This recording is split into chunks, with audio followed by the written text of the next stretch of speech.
Let's start. Question है जी हमारे पास क्वेश्चन नंबर 9 नोट्स के पॉइंट ऑफ व्यू से। फर्स्ट ऑफ ऑल क्वेश्चन की रीडिंग करते हैं। Entity R H makes and sells one product. Currently it uses absorption costing to measure profit and inventory values. The budgeted production cost per unit is as follows. Currently उन्होंने clearly inform कर दिया है कि जो current उसका structure है वो क्या है, अब्जॉर्प्शन कास्टिंग। दैट्स वाई उन्होंने हमारे पास ये जो पर यूनिट कास्ट है वो अब्जॉर्प्शन कास्टिंग की बेस पे कैलकुलेट करके दे दी हुई है। डायरेक्ट लेबर है 3 hours at 6 per hour 18, direct material 4 kg at 7 per kg 28, and production overhead fixed cost 20 जो रुपीज़ हैं पर यूनिट के हिसाब से वो भी हमें कैलकुलेट करके दे दिए। ये दूसरे लफ्ज़ों में हमें पर यूनिट कास्ट और टोटल पर यूनिट कास्ट जो है वो कैलकुलेट करके दे दिए अंडर एब्जॉर्प्शन कास्टिंग, जो कि 66 रुपीज़ पर यूनिट है। Normal output volume is 16,000 units per year, and this volume is used to establish the fixed overhead absorption rate for each year. Costs relating to sales, distribution, and administration are variable 20% of sales value, fixed rupees 180,000 per year. There were no units of finished goods inventory at 1st October year 5. The fixed overhead expenditure is spread evenly throughout the year. The selling price per unit is rupees 140 per year. तो ये हमारे पास क्या होगी, selling price होगी. For 2 6 monthly periods detailed below, the number of units to be produced and sold are budgeted as follows. दो हमारे पास 6 months के period हैं, यानी दो पीरियड्स उन्होंने कवर किए एक साल के अंदर। एक 1 अक्टूबर 2005 से शुरू हो रहा है,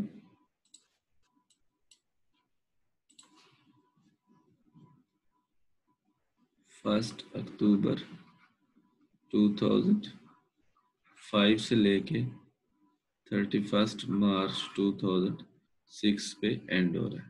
ठीक है, 6 months पीरियड बन रहा है। और दूसरा फिर 1 अप्रैल 2006 से स्टार्ट होके 30 सितंबर 2006 तक जा रहा है, और इसमें जो प्रोडक्शन और सेल्स हुई है वो उन्होंने मेंशन कर दी हुई है। The entity is considering whether to abandon absorption costing and use marginal costing instead for profit reporting and inventory valuation. Required, calculate the budgeted fixed production overhead cost each year and then prepare statements for management showing sales costs and profits for each of the 6 monthly periods using marginal and absorption costing. Prepare an explanatory note, explanatory statements for reconciliation of profits, यानी जो हम routine में बनाते हैं। Okay जी, first of all तो requirement 1 जो है वो क्या है, budgeted fix production overhead cost for each year. Requirement A, budgeted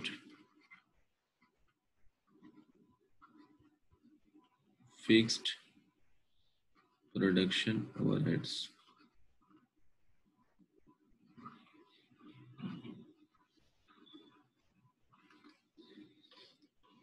तो आप इसे यहाँ पे देखें कि हमारे पास जो नॉर्मल एक्टिविटी है वो कितना है, 16,000 यूनिट्स है, और जो प्रोडक्शन ओवरहेड फिक्स्ड है उसका पर यूनिट रेट है वो उन्होंने हमें बता दिया। देखें, नॉर्मल एक्टिविटी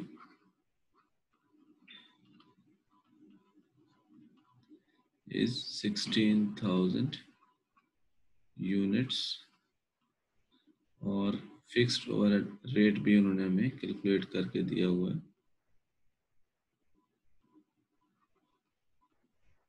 वो है ₹20। तो टोटल फिक्स्ड एफर्ट कितना हो जाएगा, मल्टीप्लाई कर देंगे 16,000 इंटू 20, ये हमारे पास बन जाएगा ₹20,000 320,000, ये है पर ईयर। लेकिन अब उन्होंने हमें एक क्वेश्चन के अंदर हिंट दिया है कि जितने भी फिक्स्ड ओवरहेड्स हैं स्प्रेड है इवनली। यहाँ पे आप देखिए, the fixed overhead expenditure is spread evenly through out the year. तो हमने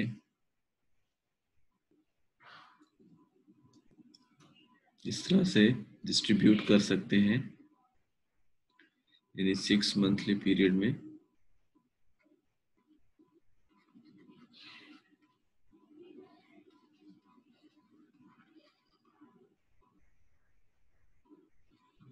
₹160,000, ठीक है, और दूसरे में भी ₹160,000, क्योंकि इवनली है तो 6 मंथली पीरियड्स हमारे पास क्योंकि दो हैं, पीरियड 1 एंड पीरियड 2। इस तरीके से हमने ये ना फिक्स्ड ओवरहेड जो है ओवरऑल कैलकुलेट कर लिया कि टोटल जो बनता है 3,20,000, और जो नॉर्मली 6 मंथली पीरियड के हिसाब से बनेगा वो फिर 160,000। इस चीज़ को आप इस तरह से भी देख सकते हैं। आपको याद होगा जब हम fixed overhead absorption rate calculate करते हैं तो कैसे करते हैं, बजटेड फिक्स्ड एफओएच ओवरहेड्स और डिवाइडेड बाय एक्टिविटी। तो अब हमारे पास ये x है, ये हमारे पास 16,000 है, और ये हमारे पास गिवन है। अगेन वही क्रॉस मल्टीप्लाई करेंगे, हमारे पास 3,20,000 अमाउंट है वो कैलकुलेट हो जाएगी। तो फार्मूला अगर आप यूज़ करके कैलकुलेट करना चाहें तब भी वही कुछ है, और अगर सिंपल वे इस तरह से लिख के करना चाहें तो तब भी एक ही चीज़ है। तो ये आपके पास रिक्वायरमेंट जो ए है वो सॉल्व होगी। उसके बाद हम आते हैं प्रॉफिट स्टेटमेंट पे।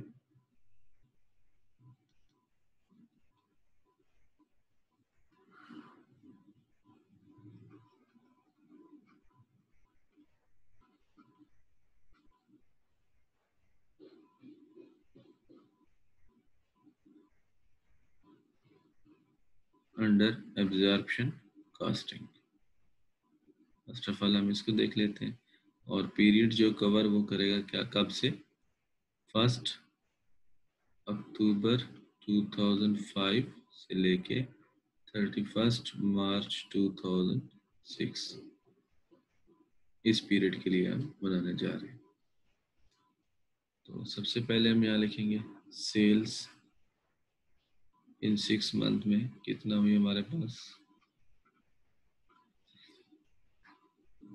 देखते हैं जी। तो फर्स्ट 6 मंथ जो है उनमें सेल्स है हमारे पास 7,000 यूनिट्स, और सेल प्राइस है हमारे पास 140, 7,000 यूनिट्स एंड इंटू 140। तो मल्टीप्लाई जब हम करते हैं तो हमारे पास टोटल अमाउंट जो सेल्स की आ जाएगी 980,000 रुपीस। इसके बाद less cost of goods sold, इसमें सबसे पहले अगेन ओपनिंग इन्वेंट्री, तो ये उन्होंने ज़ीरो बताई हुई है हमें, जो स्टार्ट में है। देखिए यहाँ पे there were no units of finished good inventory at 1 October year 5, तो ज़ीरो हो गई। उसके बाद प्रोडक्शन कास्ट, अच्छा जी, नंबर ऑफ यूनिट्स जो हमने प्रोड्यूस किए 8,500, और पर यूनिट कास्ट हमारे पास है 66। एक तो ये प्रोडक्शन को देख लें, और दूसरा ये पर यूनिट कास्ट जो है वो 66 है। तो जब हम इसको मल्टीप्लाई करते हैं तो हमारे पास प्रोडक्शन कास्ट है वो कैलकुलेट हो जाती है 561,000। उसके बाद एंडिंग इन्वेंट्री, तो आप यहाँ पे देखें 8,500 यूनिट्स प्रोड्यूस्ड हैं और 7,000 यूनिट्स सेल आउट हैं। इसका मतलब है यहाँ पे हमारे पास 1,500 यूनिट्स जो है वो एंडिंग इन्वेंट्री में है, मल्टीप्लाइड बाय 66 पर यूनिट कास्ट। अब यहाँ पे देखें कि एंडिंग इन्वेंट्री हमारे पास जो इन्वेंट्री का लेवल है पहले 0 था, अब इन्वेंट्री क्या हो रही है, बढ़ रही है। ठीक है, 1500 यूनिट्स उसमें कैरी कर रहे हैं। जब हम इसको मल्टीप्लाई करते हैं तो ये हमारे पास आंसर आ जाता है 99,000। तो CGS एट नॉर्मल हमारे पास क्या आ जाएगा जी,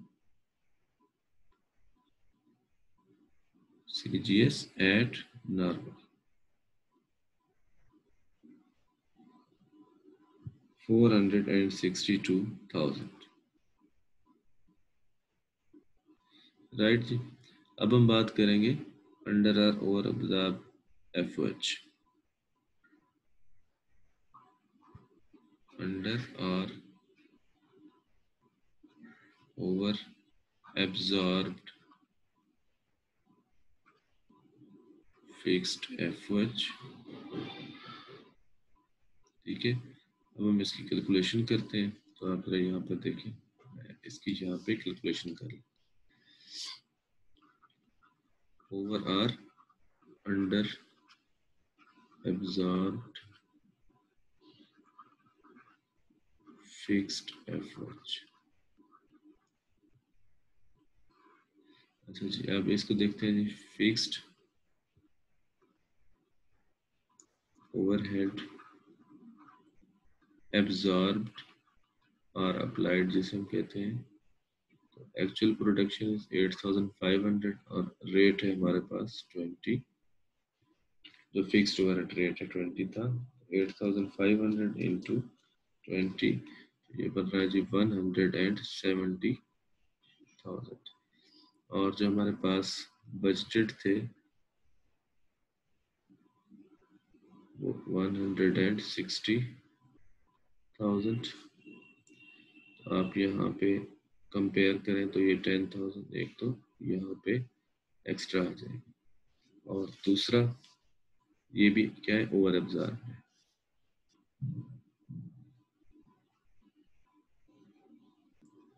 और दूसरा इसको इस तरह से भी आप देख सकते हैं कि वॉल्यूम वाइज जो हमारे पास है, जिस पे हमने फिक्स्ड ओवरहेड कैलकुलेट किया था, बजटेड जो वॉल्यूम था वो 8,000 यूनिट्स था, और जो हमने एब्जॉर्ब करवाया है जिस यूनिट्स पे वो 8,500। तो वॉल्यूम हमारा क्या है, 5,000 ग्रेटर है जिस पे हमने एब्जॉर्ब किया, और रेट जो है हमारा वो 20। अगेन ये आपके पास 10,000 ओवर एब्जॉर्ब। यहाँ पे हम इसको मेंशन करेंगे ओवर एब्जॉर्ब को। अब हमारे पास CGS एट एक्चुअल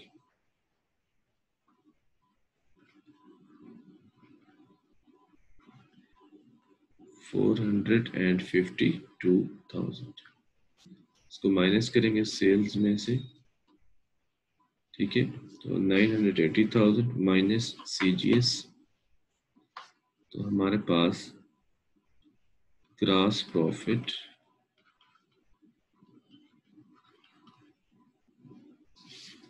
528,000। इसके बाद less again selling and admin expenses,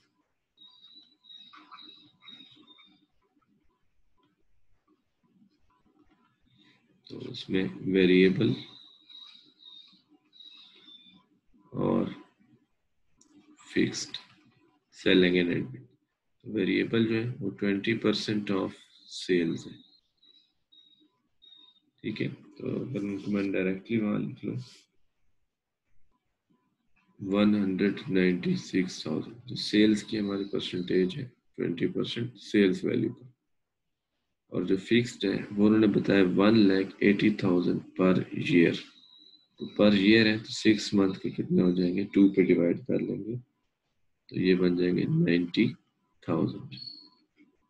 total हमारे पास selling and admin expenses 286,000 minus करेंगे तो हमारे पास प्रॉफिट आ जाएगा एब्जॉर्प्शन कास्टिंग का, दैट इज 242,000। ये हमारे पास अब्जॉर्प्शन कास्टिंग की प्रॉफिट स्टेटमेंट प्रिपेयर हो गई। उसके बाद अगेन कंपैरेटिवली हम प्रॉफिट स्टेटमेंट बनाते हैं under marginal casting.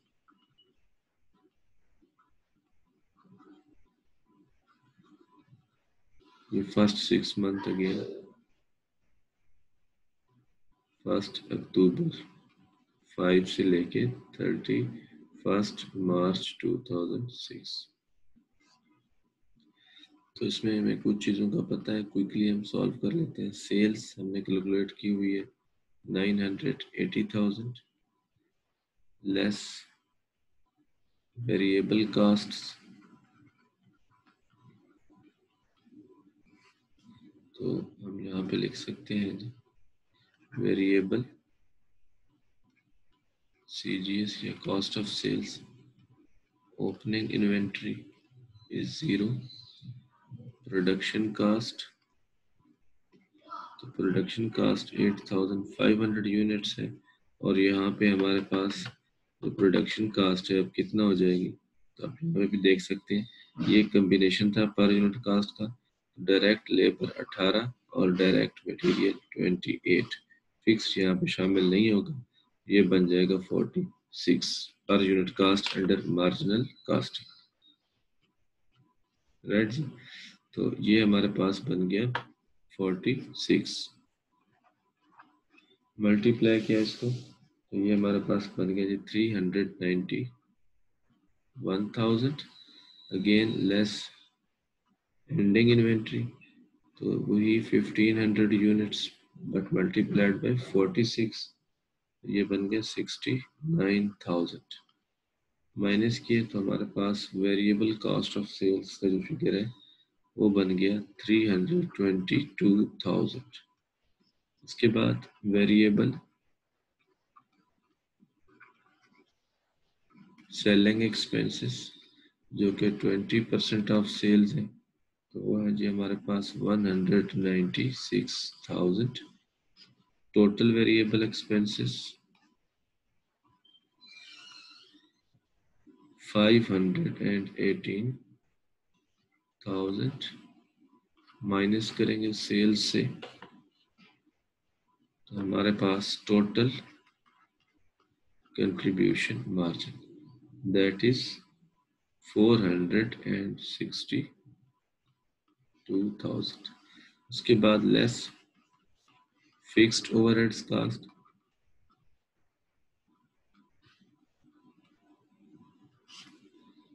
Fixed selling cast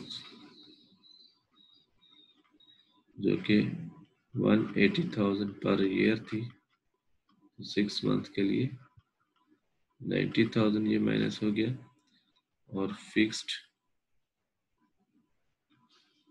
manufacturing cast जो कि हमारे पास 320,000 थी बजटेड, ठीक है, इस पे भी 2 पे डिवाइड किया तो 160,000, ये हमने ऑलरेडी कैलकुलेट भी किया रिक्वायरमेंट ए में। अब यहाँ पे जो हमारे पास प्रॉफिट आ जाएगा आफ्टर कैलकुलेशन तो वो आएगा 212,000 रुपीज, 212,000। तो ये है जी मार्जिनल कास्टिंग का प्रॉफिट, और ये है हमारे पास अब्जॉर्प्शन कास्टिंग का प्रॉफिट। फर्दर अब हम इनकी रिकॉन्सिलिएशन बना लेते हैं। फर्स्ट 6 मंथ्स की हम ये सारी बात कर रहे हैं।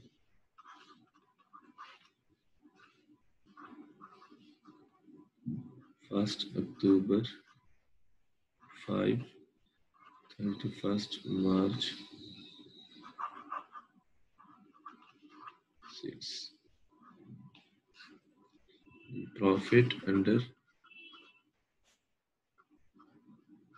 marginal costing that is 212,000 plus fixed overheads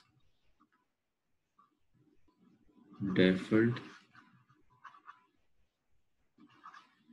in ending inventory, तो वो हम कैलकुलेट करते हैं और उसके बाद हमारा आंसर आ जाएगा प्रॉफिट अंडर एब्जॉर्प्शन कॉस्टिंग।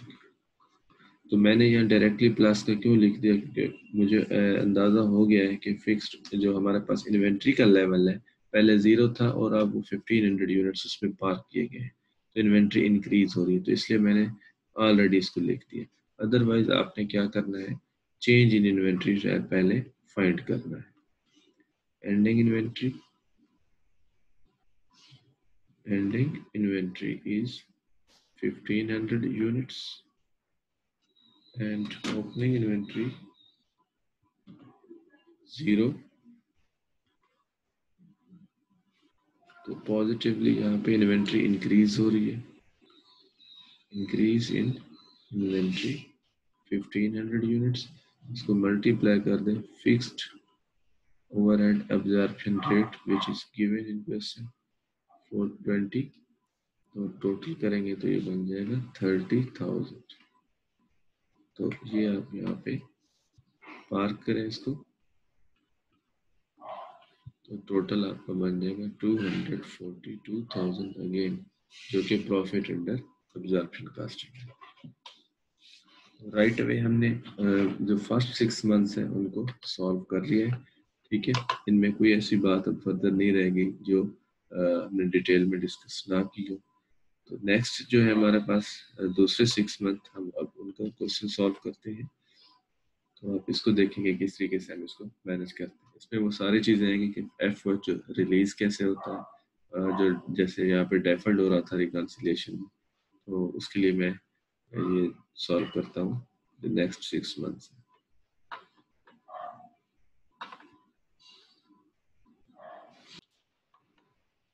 जी हम बात कर रहे थे कि नेक्स्ट 6 मंथ की प्रॉफिट स्टेटमेंट हम प्रिपेयर करने जा रहे हैं। तो अगेन हम इसमें अपने जो वेरिएबल्स हैं पुट करते हैं। तो सबसे पहले अगेन सेल्स हमारे पास, हम इसमें देखते हैं कि हमारे पास सेल्स का फिगर कितना है। हमें ये तो पता है कि पर यूनिट जो है कितना है, 140 सेल प्राइस, ठीक है। तो देखते हैं जी हमारे पास अब सेल्स की डिजिट्स हैं दूसरे 6 मंथ में कितना है, 8,000 यूनिट्स, और प्रोडक्शन कितना है, 7,000। इधर याद रखिएगा, सेल्स 8,000 यूनिट्स और प्रोडक्शन 7,000 यूनिट्स। तो जी सेल्स जो है वो है हमारे पास 8,000 यूनिट्स, 140 मल्टीप्लाइड बाय 8,000, तो ये हमारे पास अमाउंट है 11,20,000 लेस कास्ट ऑफ सेल्स में cost of goods sold opening inventory. तो जो उससे जो फर्स्ट 6 मंथ थे उसमें जो एंडिंग इन्वेंट्री थी अब वो हमारे पास ओपनिंग इन्वेंट्री बन। यहाँ पर देखिए एंडिंग इन्वेंट्री कितना थी हमारे पास under absorption costing, that is 99,000। 99,000 और ये यूनिट्स कितने थे, 1500, जो वहाँ पे एंडिंग थे अब यहाँ पे ओपनिंग थे। उसके बाद है जी प्रोडक्शन 7,000 यूनिट्स की, प्रोडक्शन कास्ट 7,000 और पर यूनिट कास्ट एब्जॉर्प्शन कास्टिंग में कितना है, 66,000। ये बन गया जी हमारे पास 4,62,000। और अब हमने यहाँ से लेस करना है एंडिंग इन्वेंट्री। अब आपने यहाँ पे देखना है ओपनिंग इन्वेंट्री में हमारे पास कितना यूनिट्स थे, 1500 यूनिट्स थे, 7,000 प्रोडक्शन, टोटल हो गए 8,500 यूनिट्स, जबकि हमने सेल कितने कर दिए, 8,000। इसका मतलब है 500 यूनिट्स जो है वो हमारे पास एग्जिस्ट कर रहे हैं एट एंडिंग इन्वेंट्री। 500 इंटू 66, तो ये बन जाता है जी 33,000 यूनिट्स, 33,000 अमाउंट ये रुपीज में, और यूनिट्स हमारे पास है 500 जो ending inventory. In this way हमारे पास जो CGS है एट नॉर्मल वो हम देख लेते हैं, 99,000 प्लस 462,000 एंड माइनस 33,000, 528,000, ठीक है जी। उसके बाद अगेन हमारे पास जो बात है अंडर अप्लाइड या अंडर एब्जॉर्ब और ओवर एब्जॉर्ब, अंडर और ओवर एब्जॉर्ब। तो इसके लिए मैं सिंपल वर्कआउट कर रहा हूँ। बजटेड वॉल्यूम जो था हमारे पास कितना था, 8000 यूनिट्स का 6 मंथ, और एनुअल हमारे पास 16000 कैपेसिटी। लेकिन अब हमारे पास कैपेसिटी अचीव है या एक्चुअल कैपेसिटी हुई है, वो प्रोडक्शन में हमने देखना होती है, वो है 7000। ठीक है, ये आप यहाँ पे देख रहे हैं। अगेन अब हमारे पास जो वेरिएशन है वो कितना है, 1000 यूनिट्स, और मल्टीप्लाई करेंगे जो फिक्स्ड ओवरहेड एब्जॉर्प्शन रेट 20, ये हमारे पास 20000 बन जाएगा, जो कि अंडर एब्जॉर्ब है, क्योंकि हमारे जो वॉल्यूम है उससे हमने कम प्रोडक्शन के हवाले से ये यहाँ पे बात की हुई है, आप देख सकते हैं। ठीक है, और अगर इसको आप एक्सपेंडिचर्स के पॉइंट ऑफ व्यू से जैसे हमने लिखा था वहाँ पे भी देखना चाहे, तो अगेन यहाँ पर बन रहे थे 1,60,000 और इसके बन रहे हैं 1,40,000, 20 से जब मल्टीप्लाई करते हैं।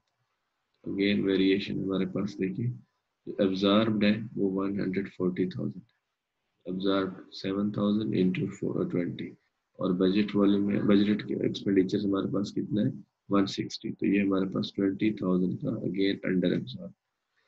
तो यहाँ पर हम इसको क्या कर देंगे जी, ऐड कर देंगे, तो ये हमारे पास बन जाएगा C G S at actual plus 20,000, तो ये बन गया जी 548,000 ग्रॉस प्रॉफिट।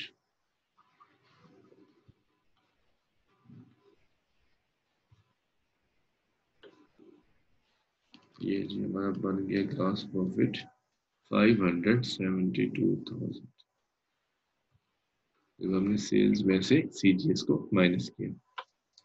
इसके बाद again less selling and admin expenses,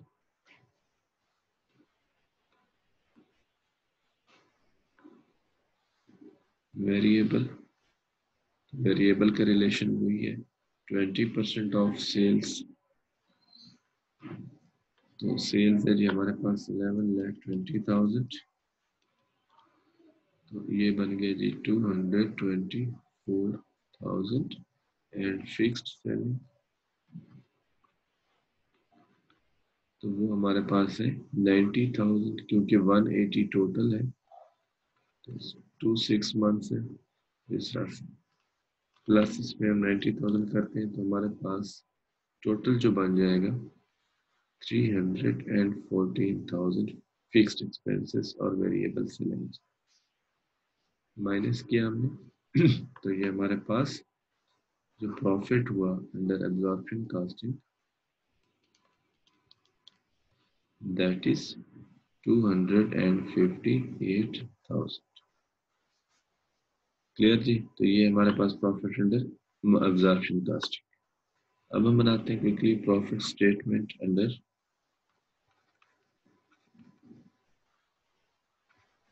marginal costing, 6 month second है, शॉर्ट में लिख रहा हूँ। सबसे पहले अगेन सेल्स 11,20,000, इसके बाद less variable expenses in over all, और उसके बाद variable cost of sales,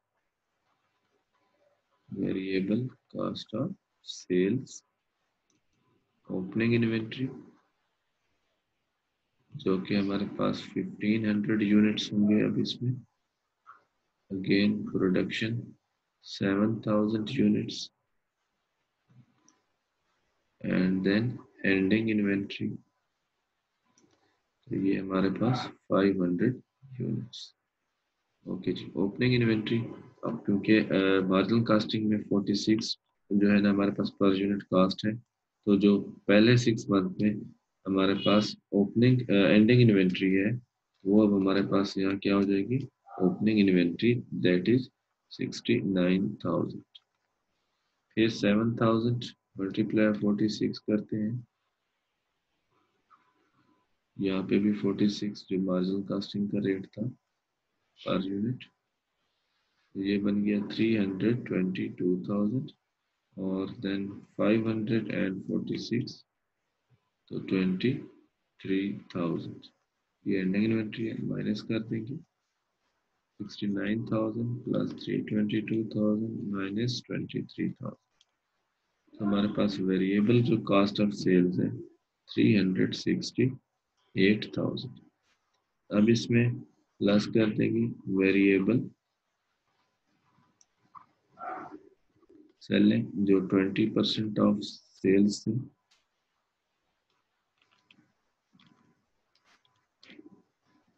224,000। Total variable expenses 592,000।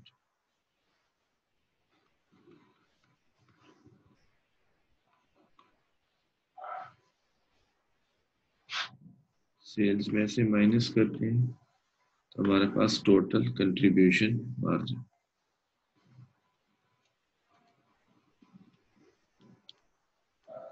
ये बन गया जी 528,000। अब लेस करेंगे जितने भी हमारे फिक्स्ड एक्सपेंसेस हैं,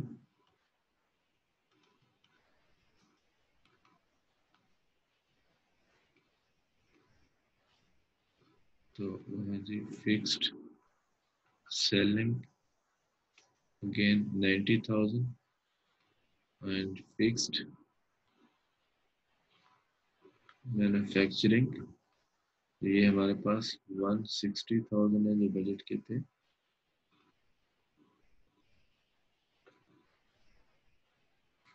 तो ये बन गया 250,000। ये माइनस करते हैं तो अब हमारे पास प्रॉफिट आ जाएगा that is 278,000 profit under marginal cost. Reconciliation की तरफ आते हैं।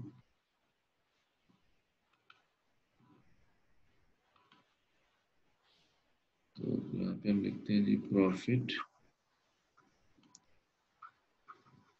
अंडर मार्जिनल कॉस्टिंग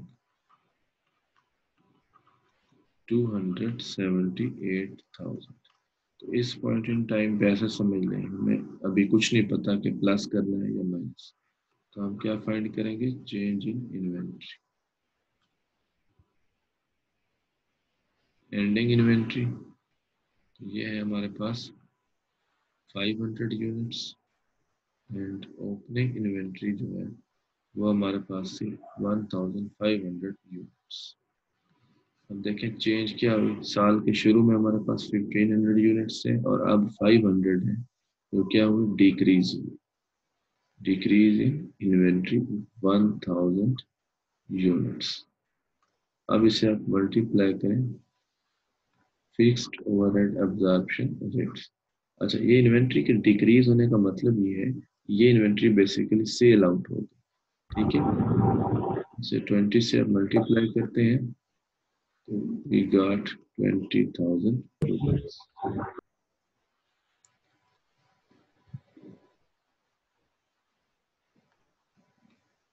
तो ये हमारे पास अब देखें जब डिक्रीज होगी इन्वेंट्री तो ये सेल आउट होगी।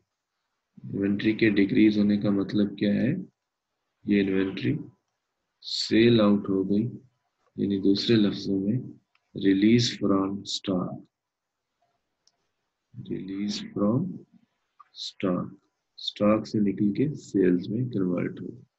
तो इसलिए हम यहाँ पे क्या लिखेंगे, less fixed overhead released from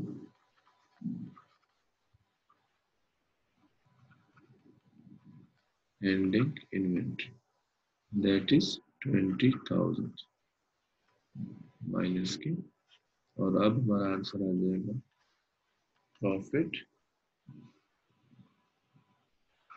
under absorption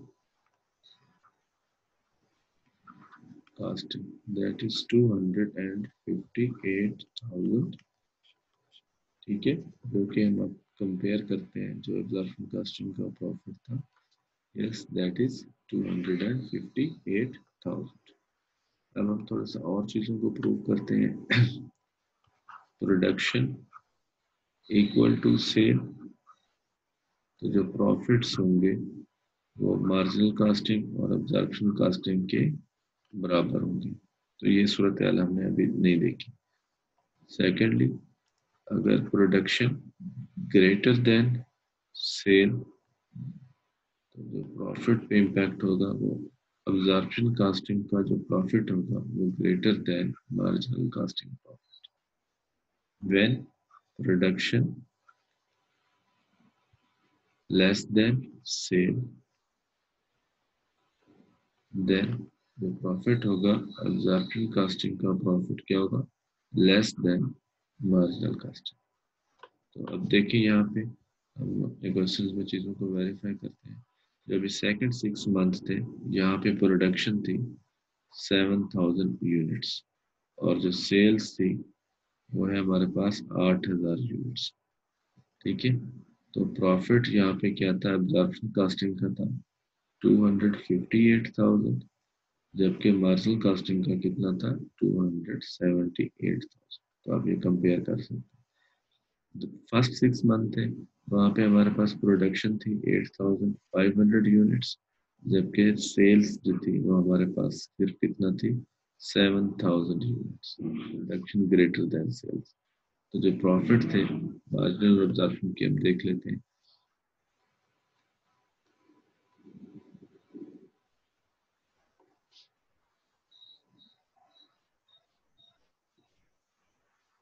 absorption costing का जो प्रॉफिट है 242,000, which is greater than marginal costing profit 212,000। In this way ये हमने सारी कैलकुलेशंस कर ली और देख ली कि किस तरीके से ये क्वेश्चन मार्जिनल एब्जॉर्प्शन कॉस्टिंग का अटेम्प्ट होता है और इसमें कौन कौन से बारीक पॉइंट है। होपफुली जो आपने यहाँ पे काफ़ी कंसेप्ट देख लिए होंगे और लर्न किया होगा। Thank you very much. आज का हमारा जो लेक्चर था